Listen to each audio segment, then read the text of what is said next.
नमस्कार साथियों, स्वागत है आप सबका मेरे नए YouTube चैनल साइंस गुरुकुल का।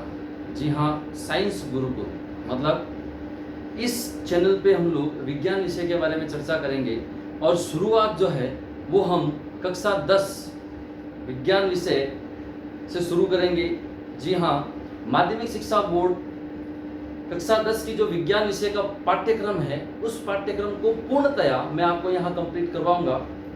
और वैसे आप लोगों को पता है कि क्लास 10th की बुक से कंपटीशन में भी खूब सारे सवाल पूछे जाते हैं, तो उन तथ्यों को भी थोड़ा साथ में लेकर अपन लोग चलेंगे। लेकिन main focus class 10th board के ऊपर रहेगा और उन्हीं के ऊपर जो भी परिभाषाएं हैं या जो भी क्वेश्चंस हैं पुराने बोर्ड के पेपर में आए हुए हैं उन सबको लेकर अपन चर्चा करेंगे। तो चलिए शुरू करते हैं।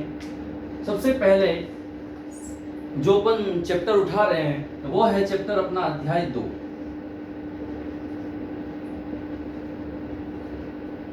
कक्षा 10वीं अध्याय 2। और इस अध्याय 2 का जो नाम है वो है मानव तंत्र। क्या नाम है? मानव तंत्र। अब ये क्या है मानव तंत्र? मानव का मतलब तो नॉर्मल सा आप समझते हैं, मनुष्य। और तंत्र का अगर बात करें तो इंग्लिश में इसको कहते हैं सिस्टम। सिस्टम एक व्यवस्था, मतलब मनुष्य के शरीर के अंदर होने वाली अनेकों प्रकार की क्रियाओं को करने के लिए हमारे शरीर में खूब सारे अंग पाए जाते हैं। और वो अंग किससे मिलकर बनते हैं? ऊतकों से।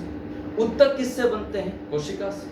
स्वाभाविक सी बात है, क्योंकि कोशिका हमारे शरीर की संरचनात्मक और क्रियात्मक क्या है? इकाई है। तो विभिन्न प्रकार के अंग आपस में मिलकर अंगों का निर्माण करते हैं। ऊतक मिलकर अंगों का निर्माण करते हैं। और ये सब अंग मिलकर किसका निर्माण करते हैं?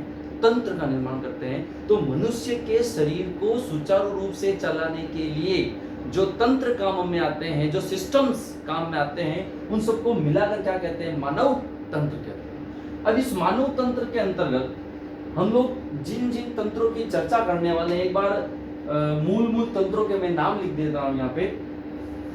सबसे पहले अपन बात करेंगे पाचन तंत्र की।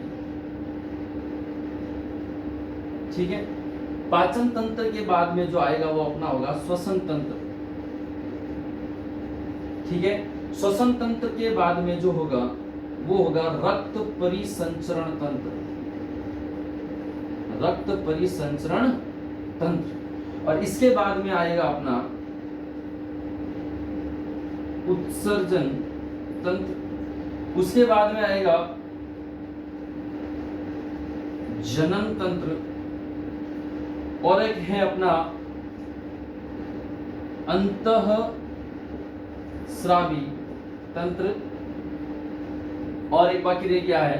तंत्रिका तंत्र। इस पाठ के अंदर हम लोग मनुष्य के ये जो तंत्र हैं इनके ऊपर हम लोग चर्चा करने वाले हैं। कितने हैं? 1 2 3 4 5 6 और 7। कितने तंत्र हैं? मुख्य रूप से इन 7 तंत्रों के बारे में हम इस पाठ में चर्चा करेंगे और एक एक तंत्र को हम लोग आराम से समझने का प्रयास करेंगे, क्योंकि ये जो चैप्टर है क्लास 10th के अंदर बहुत ही महत्वपूर्ण है। क्योंकि इसके जो अंक हैं क्लास 10th में बोर्ड के, वो कितने नंबर है? 6 नंबर। यानी आप लोग देख सकते हैं कि अंक भार के हिसाब से ये पाठ कितना महत्वपूर्ण है। 6 नंबर का पाठ है। इसका मतलब इस चैप्टर में से एक निबंधात्मक प्रश्न पक्का 100% आपके 10th बोर्ड में आने वाला है, कोई नहीं रोक सकता। जब ये चैप्टर खत्म होगा तब तक हम लोग ये जान भी लेंगे कि कौन कौन से प्रश्न महत्वपूर्ण हैं बोर्ड की दृष्टि से। ठीक है, तो चलिए शुरू करते हैं हम लोग पाचन तंत्र से।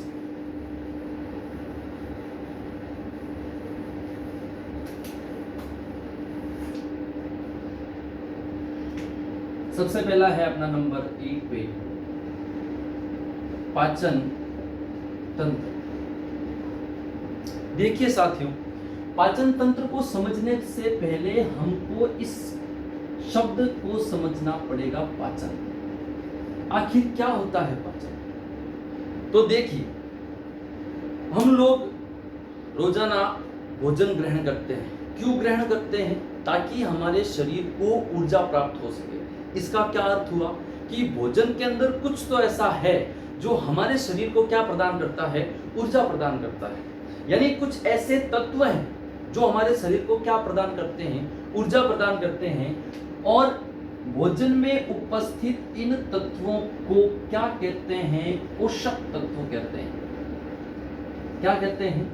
पोषक तत्व। अब भोजन के अंदर ये जो पोषक तत्व हैं, हम भोजन को खाते हैं, चबाते हैं, फिर पेट में जाता है, पेट के अंदर, और इस सिस्टम के द्वारा भोजन से इन पोषक तत्वों को निकाला जाता है, लेकिन इस रूप में नहीं। क्यों?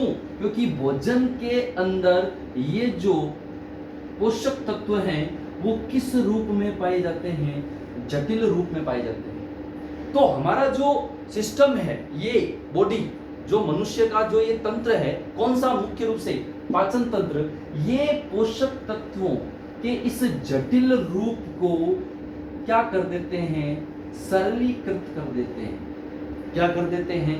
सरलीकृत कर देते हैं। और पोषक तत्वों के जटिल रूप को सरल करने की इस प्रक्रिया को ही हम क्या कहते हैं? पाचन। सामान्य शब्दों में या सरल शब्दों में कहें तो भोजन में उपस्थित या संतुलित आहार में उपस्थित पोषक तत्वों के जटिल रूप को सरलीकृत करने की प्रक्रिया क्या कहलाती है? पाचन। और पाचन की प्रक्रिया में जितने भी अंग काम करते हैं या जितने भी अंग होते हैं, उन सबको सम्मिलित रूप से एक तंत्र का नाम दिया जाता है, जिसको अपन क्या कहते हैं? पाचन तंत्र। उम्मीद करता हूं आपको समझ में आया होगा। तो चलिए एक बार इन सबको लिख लेते हैं ताकि आप नोट्स आराम से बना सकें।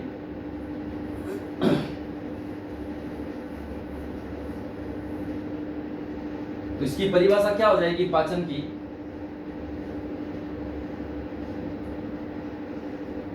भोज्य पदार्थों में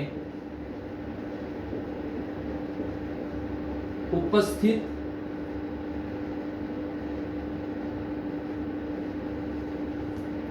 पोषक पदार्थों के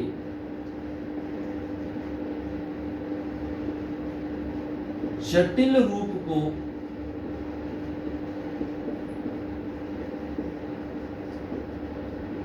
सरलीकृत करने की प्रक्रिया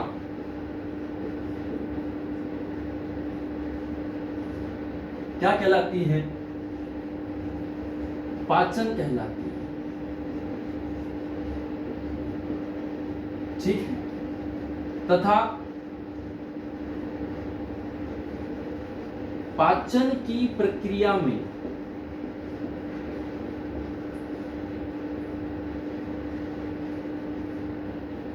जितने भी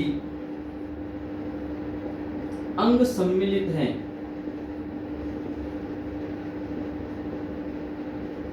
उन सभी को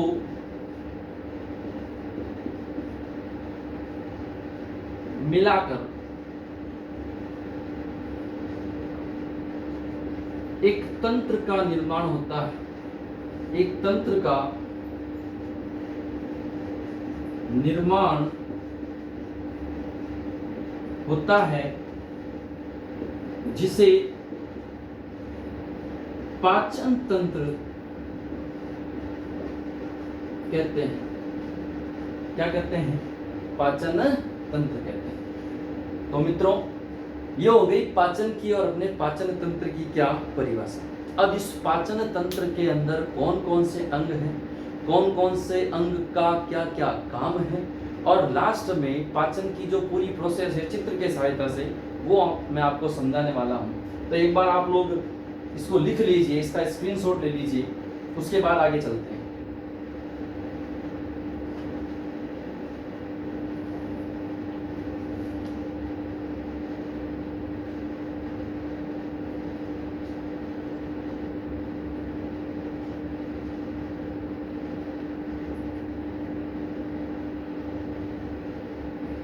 तो चलिए, स्क्रीनशॉट ले लिया होगा आपने, आगे चलते हैं।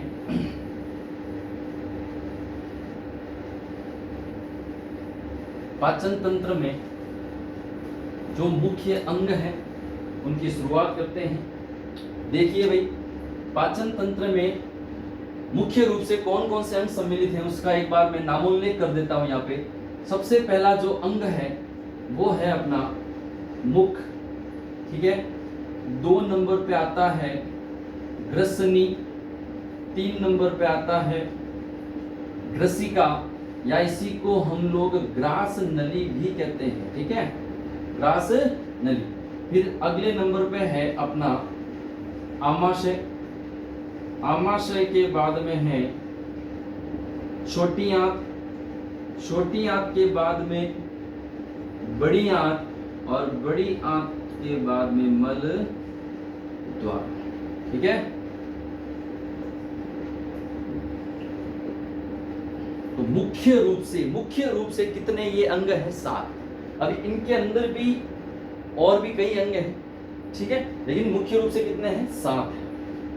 इन सभी अंगों को मिलाकर, यानी मुख से लेकर मल द्वार तक, ऊपर से लेकर नीचे तक, इस लंबी सी नली को या इन सभी को मिलाकर हम लोग क्या कह सकते हैं? आहार नाल कह सकते हैं। क्या कह सकते हैं? आहार नाल। अगर आपको आहार नाल की परिभाषा पूछ ली जाए तो पाचन तंत्र में मुख से लगाकर मल द्वार तक इन सभी अंगों को मिलाकर क्या कहते हैं? आहार नाल। और इसकी जो लंबाई होती है वो लगभग 7 से कितने मीटर होती है? 8 मीटर। कितने मीटर होती है? 7 से 8 मीटर। तो एक बार इन सबको आप लोग लिख लीजिए। उसके बाद हम लोग यहाँ से शुरू करेंगे, यहाँ तक पहुंचेंगे, और सबसे अंत में पाचन तंत्र में पूरा चित्र बनाकर एक एक चीज का आपको व्याख्यान दिया जाएगा। एक चीज और, इन 7 अंगों के अलावा कुछ ग्रंथियां भी पाई जाती है।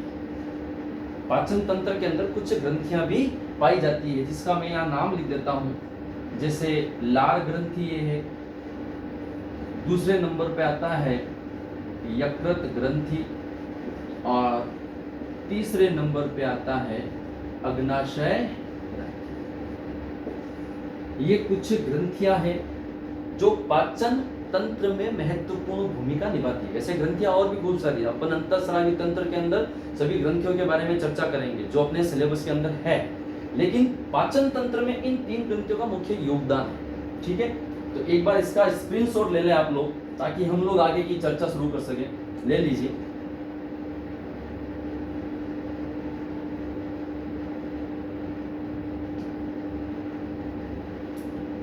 ठीक है, तो चलिए शुरुआत करते हैं।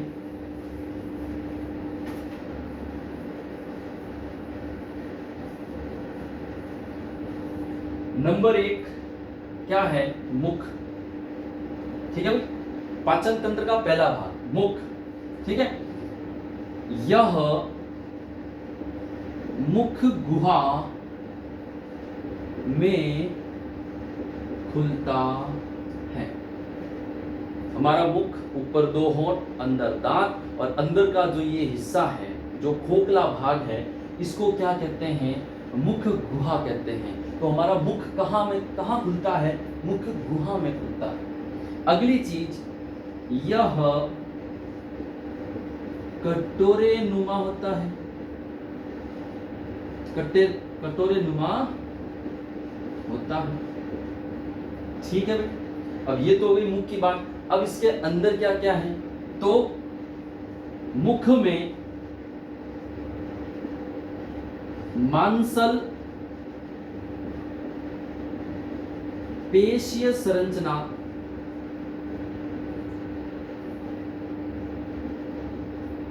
जिह्वा या जीभ पाई जाती है। क्या पाई जाती है? जिह्वा या जीभ पाई जाती है, ठीक है। यह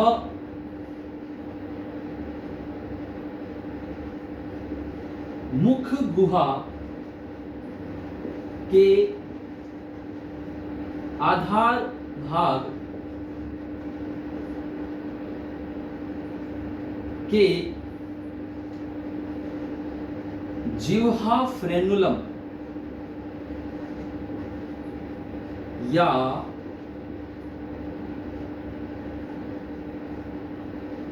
फ्रेनुलम लिंगुअल से जुड़ी रहती है।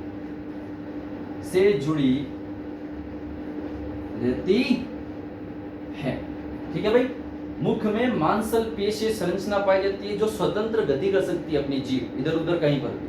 ठीक है, यह मुख गुहा के आधार भाग के जीवा फ्रेनुलम, इसको याद रखने की जरूरत है नाम को, या तो जीवा फ्रेनुलम या फ्रेनुलम लिंगुअल से जुड़ी रहती है, यानी जीभ जहां से जुड़ी हुई रहती है, ठीक है, उसका नाम क्या है, जीवा फ्रेनुलम।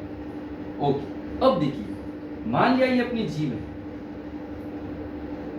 इस प्रकार से। अब इसके तीन भाग है, कितने भाग है, तीन। अग्रभाग, ठीक है, उसके बाद मध्य या किनारे का, और उसके बाद पश्च भाग। जो अग्रभाग है वो कैसा स्वाद बताता है, मीठा। कैसा स्वाद बताता है, मीठा। मध्य या किनारे का जो भाग है वो कैसा स्वाद बताएगा, कड़वा। और जो पश्चिम भाग है वो कैसा स्वाद बताता है, खट्टा। ठीक है, तो ये मुख के अंदर की बात हो गई पहली, जीभ के बारे में। तो एक बार आप इसको लिख लीजिए, इसका स्क्रीनशॉट ले लीजिए, उसके बाद अपन आगे की बात करते हैं।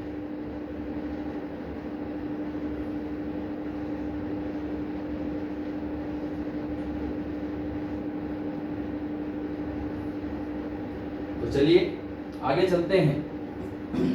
मुख के अंदर ही और क्या उपस्थित रहते हैं भाई, दांत। क्या उपस्थित रहते हैं, दांत। ठीक है, देखो, अब मनुष्य के शरीर में दो जबड़े होते हैं, एक ऊपर का जबड़ा, एक नीचे का जबड़ा। इन दोनों जबड़ों के अंदर हमारे दांत व्यवस्थित रहते हैं, और हमारे दांत जहां व्यवस्थित होते हैं, जिस गर्त में पाए जाते हैं या जिस सांचे में पाए जाते हैं, उस सांचे को क्या कहते हैं, मसूड़ा। क्या कहते हैं, मसूड़ा। तो क्या लिख सकते हैं, मुख में दो जबड़े पाए जाते हैं, या ऐसा कह सकते हैं दो मसूड़े पाए जाते हैं, जिनमें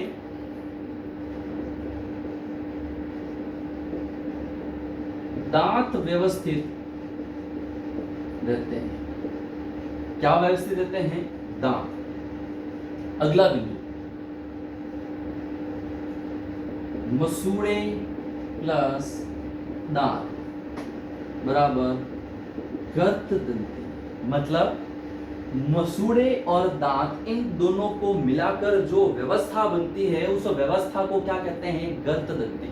तो परिभाषा अगर पूछ ले गर्त दंती की, तो क्या कहोगे कि दांत मसूड़ों में स्थित होते हैं, या दांत जिन सांचों में स्थित होते हैं उनको मसूड़े कहते हैं, और इन दोनों को सम्मिलित रूप से क्या कहते हैं, गर्त दंती। क्या कहते हैं, गर्त दंती।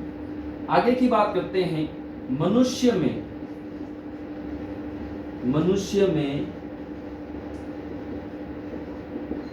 द्विबारदंती की व्यवस्था पाई जाती है। किसकी व्यवस्था पाई जा रही है भाई, द्विबारदंती। क्या लिखा हुआ है, द्विबारदंती, दो बार दांत। यानी मनुष्य में दांत कितने बार उगते हैं, दो बार। एक बार तो जिनको अपन कहते हैं दूध के दांत, अस्थायी दांत 20 होते हैं वो, ठीक है, और स्थायी दांत कितने होते हैं, 32। चलो अगला बिंदु, दांतों पर इनेमल की परत पाई जाती है।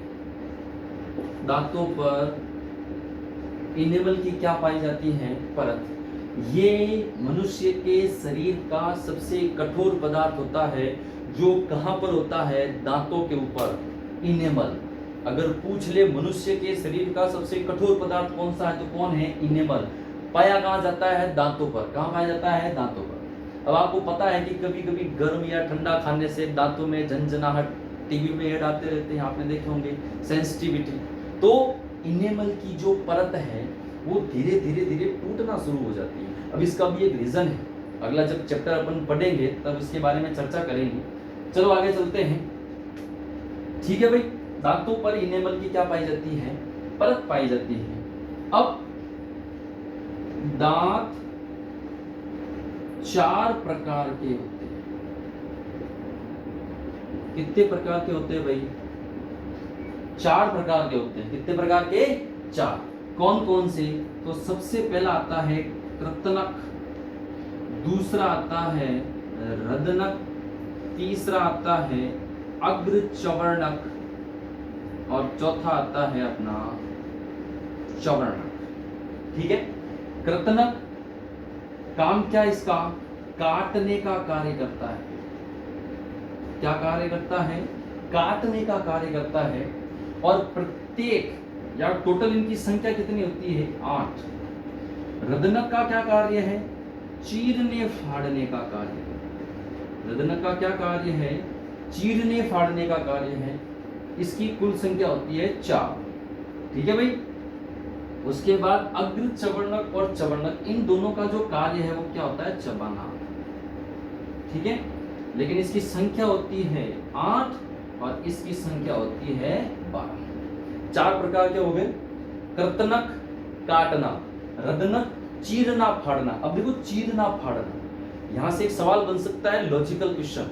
अगर आपको पूछ ले कि मांसाहारी जंतुओं में कौन से दांत अधिक विकसित होते हैं, तो वो कौन से होंगे, रदनक, क्योंकि चीरने फाड़ने का काम कौन करते हैं, रदनक। तो यहां से एक क्वेश्चन बन सकता है अपनी कल्पना शक्ति के ऊपर, अपनी थॉट के ऊपर, कि भाई विद्यार्थियों को कितना आता है। ठीक है, अब देखो अगर आपको पूछ ले कृतनक दांतों की संख्या प्रत्येक मसूड़े में कितनी होती है, देखो टोटल कितनी है, 8, तो एक में कितनी हो गई, 4।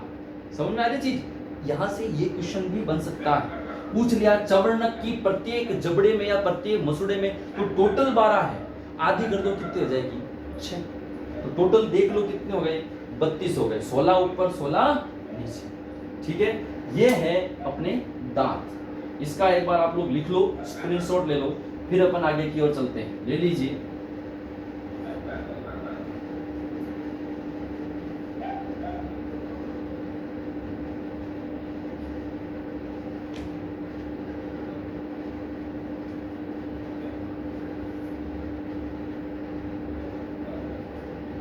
चलिए आगे चलते हैं। मुख के बाद जो अपना अगला पाचन अंग है, यानी पाचन तंत्र का अगला भाग, उस पर थोड़ी सी चर्चा कर लेते हैं। ठीक है, चलिए, जो दूसरा अपना अंग है वो कौन सा है, ग्रसनी है। क्या है, ग्रसनी। ठीक है, ये अपना मुख है, इस प्रकार से मान सकते हो, ये मुख है, ये मुख गुहा यहां तक, और मुख गुहा खत्म होते ही ये जो छोटा सा हिस्सा है यहां से लेकर यहां तक का, इसको क्या कहते हैं, ग्रसनी। क्या कहते हैं, ग्रसनी। इसकी अगर संरचना पूछ ली जाए तो ये कैसी होती है भाई, कुप्पी नुमा होती है। कैसी होती है, कुप्पी नुमा होती है। अब इसके बारे में महत्वपूर्ण बात सुनना। देखो, मुंह से क्या आ रहा है, भोजन। ठीक है, और नाक से क्या आ रही है, प्राण वायु। ठीक है, ये दोनों, ये तो नाक से आ रही है और भोजन कहां से आ रहा है, मुंह से।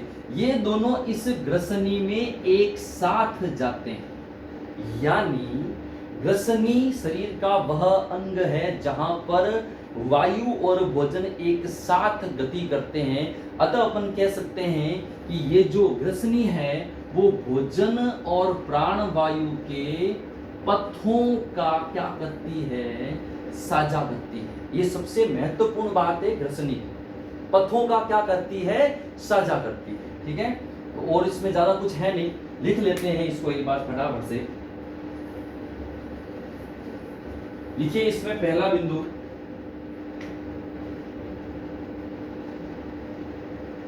मुख गुहा का अंतिम सिरा ग्रसनी में खुलता, कहाँ खुलता है? ग्रसनी में। इसकी संरचना कुप्पी नुमा कैसी होती है? कुप्पी नुमा होती है। ठीक है, अगला बिंदु देखिए, यह भोजन तथा प्राणवायु के पथ का साझा करती है, मतलब एक साथ साथ चलती। ठीक है भाई। अगली बात, यह 3 प्रकार की होती है। कितने प्रकार की होती है? 3 प्रकार की होती है। पहली मुख्य ग्रसनी, क्या गया? मुख्य ग्रसनी। दूसरा नासा ग्रसनी और तीसरा कंठ ग्रसनी, या इसी को अपन कहते हैं अधो ग्रसनी। ठीक है भाई, ये हो गया पाचन तंत्र का दूसरा अंग। क्या है? ग्रसनी। मुख्य गुहा का अंतिम सिरा, यानी लास्ट वाला जो सिरा है मुख्य गुहा का, वो किस में खुलेगा? ग्रसनी में। कीट के जैसी संरचना होती है। और सबसे महत्वपूर्ण बात, यह भोजन तथा प्राणवायु के पथ का क्या करती है? साझा करती है। 3 प्रकार की है भाई, मुख्य ग्रसनी, नासा ग्रसनी और कंठ ग्रसनी। इसका स्क्रीनशॉट ले लीजिए, उसके बाद आगे चलते हैं।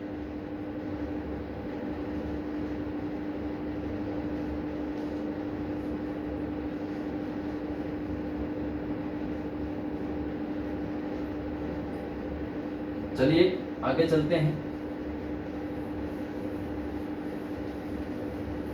तीसरा जो अंग है पाचन तंत्र का, वो है अपना ग्रसिका, या इसी को कहते हैं ग्रास नली। ठीक है भाई, देखो ये अपना मुंह था इस प्रकार से, ठीक है, और मुंह के बाद में ये क्या थी? अपनी ग्रसनी। देखो मुख्य गुहा का लास्ट सिरा कहाँ है? ग्रसनी में। ग्रसनी का अंतिम सिरा कहाँ खुलेगा? ग्रसिका में। कहाँ खुलेगा? ग्रसिका में। और इस ग्रसिका के जस्ट बाद में क्या आ जाता है? अपना आमाशय आ जाता है। क्या आ जाता है? आमाशय। तो देखो ये है ग्रसिका, इसको ग्रास नली। ग्रास का मतलब क्या होता है? भोजन। ग्रास का मतलब क्या होता है? भोजन। या इसको अपन क्या कह सकते हैं? भोजन नली भी कह सकते हैं। क्या कह सकते हैं? भोजन नली भी कह सकते हैं। अब बात सुनने की कोशिश करना, समझने की कोशिश करना। ग्रसनी के अंदर हम लोगों ने क्या पढ़ा था? ग्रसनी के अंदर हमने पढ़ा था भोजन प्लस ऑक्सीजन, प्राणवायु, दोनों साथ साथ चलते हैं। लेकिन इसका नाम क्या है? भोजन नली। यानी ग्रसनी के बाद भोजन कहां जा रहा है? भोजन नली के अंदर जा रहा है। कहां जा रहा है? भोजन नली के अंदर। तो ऑक्सीजन कहां गई? ऑक्सीजन कहां जाएगी? इसका रास्ता अलग है भाई, इसको क्या कहेंगे? श्वास नली। इसका अध्ययन हम लोग श्वसन तंत्र में करेंगे। अब ये दोनों अलग अलग कैसे हुई? तो इसका भी एक रीजन है। देखिए ग्रसनी और ग्रसिका, इन दोनों के बीच में यहां पर एक संरचना पाई जाती है। ग्रसिका और ग्रसनी, यानी कह सकते हैं ग्रसिका के मुंह पर, ग्रसिका के शीर्ष पर, ग्रसिका के मुंह पर एक संरचना पाई जाती है। और इस संरचना का नाम क्या है दोस्तों? घाटी ढक्कन। क्या नाम है? घाटी ढक्कन। और इस घाटी ढक्कन को हम लोग एपिग्लॉटिस कहते हैं। क्या कहते हैं? एपिग्लॉटिस। एक तरह का ढक्कन है। कैसा ढक्कन है कि भाई ग्रसिका तक तो ऑक्सीजन और भोजन एक साथ थे। अब जैसे ही भोजन आगे गया, ठीक है, अब देखो यहां पर लगा हुआ है ये श्वास नली, ये भोजन नली। ऊपर कौन है? एपिग्लॉटिस। तो जैसे ही भोजन नीचे आएगा, ये ढक्कन किसके ऊपर लग जाएगा? श्वास नली के ऊपर। तो श्वास नली क्या हो जाएगी, बंद हो जाएगी, तो भोजन कहाँ जाएगा, भोजन नली के अंदर आ जाएगा, श्वास नली में नहीं जाएगा। लेकिन कभी कभी श्वास नली में भोजन के कुछ अंश चले जाते हैं। जब कभी हम लोग जल्दी जल्दी खाना खाते हैं या खाते वक्त बोलते हैं, तब अचानक से हमको बहुत भयंकर खांसी टाइप में आती है, जिसको मारवाड़ी भाषा में अड़ूज कहते हैं। क्या कहते हैं, अड़ूज। अब वो होता क्या है कि जब अपन जल्दी जल्दी खाना खाते हैं या बोलते हुए खाना खाते हैं, तो ये जो बेचारा घंटी ढक्कन है कंफ्यूज हो जाता है कि इसको बंद करूं कि इसको बंद करूं। ठीक है, तो इस कंफ्यूजन में भोजन के कुछ अंश कहां चले जाते हैं, श्वास नली के अंदर चले जाते हैं। ठीक है, अगर इसकी लंबाई पूछ ले आपको ग्रसिका की, तो कितनी होती है, 25 सेंटीमीटर। अब देखिए, ये तो घंटी ढक्कन का काम हो गया। ग्रसिका का क्या काम, यहां से भोजन यहां तक आएगा, आगे कौन है, आमाशय है, आगे कौन है, आमाशय। अब देखो, इस ग्रसिका की अगर बात करें तो इस दीवार में यहां पर कुछ पेशियां पाई जाती है। क्या पाई जाती है, कुछ पेशियां पाई जाती है दीवार में। इन पेशियों को समवर्णी पेशियां कहते हैं। क्या कहते हैं, समवर्णी पेशियां। ये समवर्णी पेशियां क्या करती है, तो इनका एक ही काम है, वो काम लिख देता हूं, क्रमानुकुंचन गति। कैसी गति भाई, क्रमानुकुंचन गति। अब ये क्रमानुकुंचन गति क्या है, तो सांप को चलते हुए देखा है, सांप जब चलता है तो उसके ऊपर की सतह ऐसे एकत्रित होती है, फैलती है, एकत्रित होती है, फैलती है। तो ये जो समवर्णी पेशियां ये ऐसे करती है, ऐसे, जिसकी वजह से भोजन यहां से कहां तक पहुंचता है, आमाशय तक पहुंचता है। एक काम और, ग्रसिका जो है वो भोजन को कैसा बनाती है, लसलसा बनाती है। ग्रसिका भोजन को कैसा बनाती है, लसलसा बनाती है। और ये जो लसलसा भोजन है, ये लसलसा भोजन क्या कहलाता है, बोलस कहलाता है। क्या कहलाता है, बोलस कहलाता है। तो ये है ग्रसिका की बात। चलो अब इसके बारे में अपन विस्तार से लिख लेते हैं, ताकि आपके साथ साथ नोट्स भी बनते रहे, जो कि बहुत जरूरी है बोर्ड के एग्जाम के लिए। ठीक है, तो चलिए लिखते हैं, ग्रसिका या ग्रास नली, यह संक्री पेशीय नलिका होती है, जिसकी लंबाई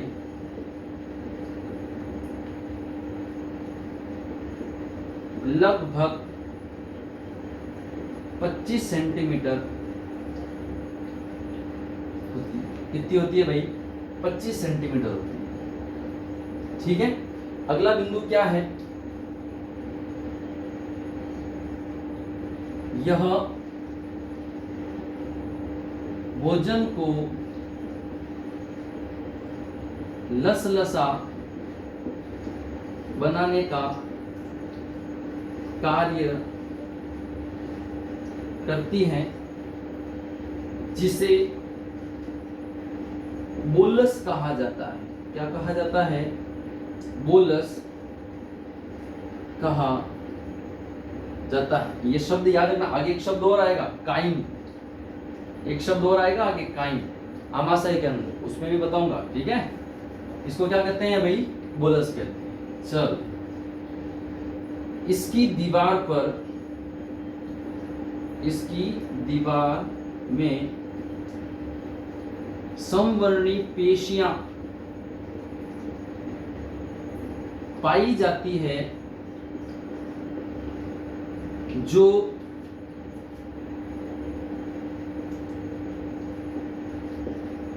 क्रमानुकुंचन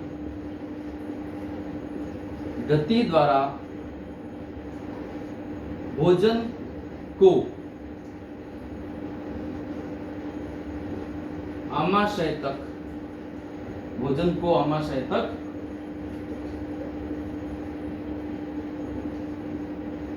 पहुंचाती है। ठीक है, अगला बिंदु, ग्रास नली के शीर्ष पर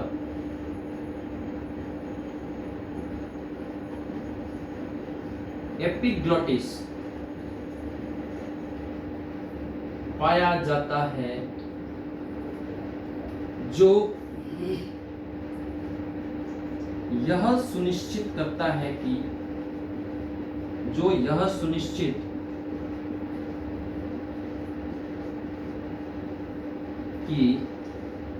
भोजन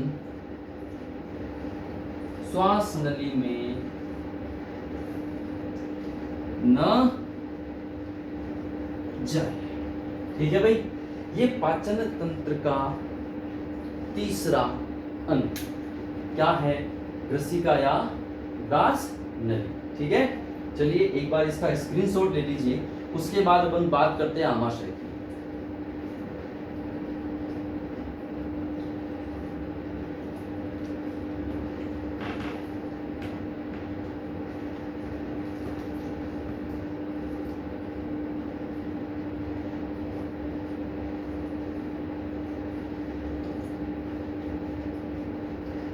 चलिए चौथा जो अपना है आमाशय, उसकी बात कर लेते हैं।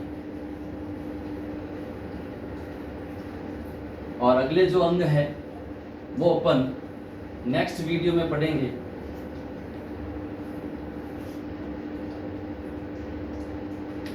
चलो अगला है अपना नंबर 4 पे आमाशय। ठीक है भाई, इसकी चर्चा अभी अपन कर ही चुके हैं। कहाँ है ये? तो ग्रास नली के जस्ट नीचे क्या लिख सकते हैं? ग्रास नली आमाशय में खुलती है। ठीक है, यह एक थैली नुमा जे आकार की संरचना होती है। जे आकार की क्या होती है? संरचना होती है। ठीक है, इस प्रकार ये इस प्रकार अंग्रेजी का कौन सा अक्षर है? ये जे अक्षर। अब इसकी खास बात क्या है कि एक समय में आमाशय जो है वो 3 किलो या ऐसा कह सकते हैं 2 से 3 लीटर भोजन संग्रहित कर सकता है, इससे ज्यादा नहीं कर सकता। कितना कर सकता है? 3 किलो या 2 से 3 लीटर भोजन संग्रहित कर सकता है। कौन? आमाशय। ठीक है,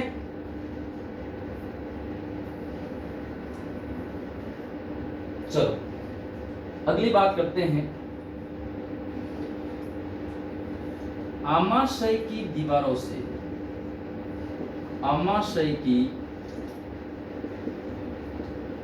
दीवारों से जठर रस का स्रावण होता। कौन से रस का श्रावण होता है? जठर रस का श्रावण होता है। एक बात बता दूं आपको, जठर रस का मतलब होता है HCl, और इसके साथ साथ इस जठर रस में रेनिन और पेप्सिन एंजाइम भी पाए जाते हैं। इस जठर रस में रेनिन और पेप्सिन एंजाइम भी पाए जाते हैं। ठीक है, अब देखो HCl क्या है? हाइड्रोक्लोरिक अम्ल। क्या है ये? अम्ल है। इसका मतलब अगर आपसे कोई सवाल पूछ ले कि आमाशय के अंदर भोजन किस माध्यम में रहता है, तो भाई आमाशय में क्या मौजूद है? HCl। HCl क्या है? अम्ल। तो माध्यम कैसा होगा? अम्लीय होगा। कैसा होगा? अम्लीय होगा। ठीक है दोस्तों, चलो अब आगे की बात करते हैं।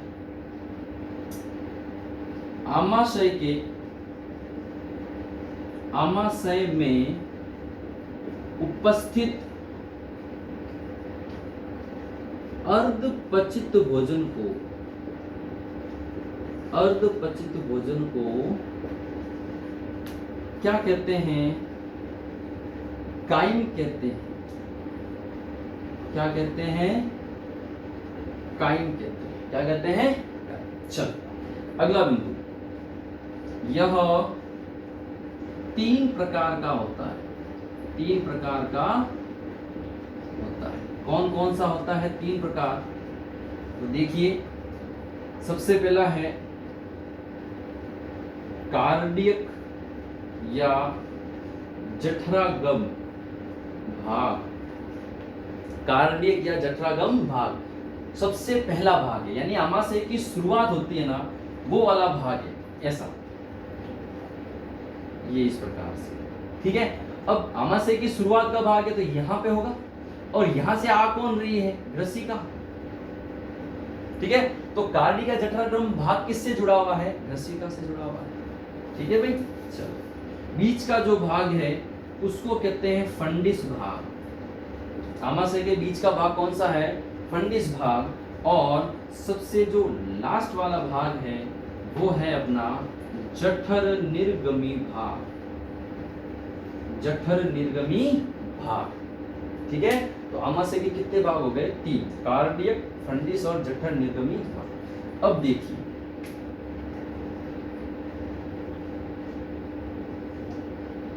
ऊपर तो कौन है? ग्रसिका, और नीचे भी तो कोई कोई अंग होगा। नीचे जो अंग होता है वो होता है ग्रहणी। कौन सा होता है? अब देखो, आमाशय का सबसे लास्ट वाला भाग कौन सा है? जठर निर्गमी भाग। और सबसे ऊपर वाला भाग कौन सा है? कार्डियक या जठरागम। अब भोजन यहाँ है अर्धपचित भोजन। कैसा भोजन? देखो, अर्धपचित भोजन। हो सकता है कि भोजन ऊपर आ जाए, या हो सकता है कि भोजन नीचे चला जाए। तो भोजन को ग्रसिका में जाने से रोकने के लिए तथा भोजन को यहाँ इस ग्रहणी में आने से रोकने के लिए इस आमाशय में 2 प्रकार की अवरोधिनी पाई जाती है। पहली अवरोधिनी का नाम क्या? ग्रास नली अवरोधिनी। ऊपर कौन है? ग्रास नली। और उसमें भोजन को जाने से रोकने के लिए जो नली होती है वो होती है ग्रास नली अवरोधिनी, ताकि भोजन ऊपर ना जाए वापस। और नीचे आने से रोकने के लिए क्या होती है? सबसे लास्ट कौन सा भाग है? देखो, जठर निर्गमी। तो अवरोधिनी का नाम क्या होगा? जठर निर्गमी अवरोध। ठीक है, तो आज हमने पाचन तंत्र के 4 मुख्य अंगों के बारे में विस्तार से अध्ययन किया है। और इसके जो अगले भाग हैं पाचन तंत्र के, छोटी आंत, बड़ी आंत तथा मलद्वार, इसका हम अगले वीडियो में विस्तार से अध्ययन करेंगे। ठीक है, तब तक के लिए आप इसको अच्छे से समझ लीजिए, इसका स्क्रीनशॉट ले लीजिए और अपनी कॉपी के अंदर नोट्स बना लीजिए। और वीडियो के अंत में आपसे बस इतना ही कहना चाहूँगा कि इस वीडियो को ज़्यादा से ज़्यादा शेयर करें, लाइक करें, और इस वीडियो को या हमारे चैनल को सब्सक्राइब करें। और सब्सक्राइब के पास जो बेल आइकन है उसको भी एक बार प्रेस कर लें, ताकि हमारे चैनल से संबंधित जितनी भी सूचनाएं हैं लाइव क्लास की या जितने भी वीडियो अपलोडिंग की, वो समय समय पर आपको मिलती रहे। जय हिंद, जय भारत।